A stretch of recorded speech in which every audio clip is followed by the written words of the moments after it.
So in this BTCC tutorial, I will be showing you how to transfer crypto here on BTCC.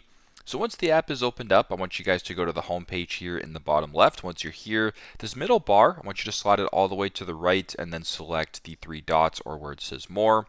Then under all features right here, I want you to go ahead and select transfer. So it's sort of the fourth line down on the left side beside withdraw, press on transfer.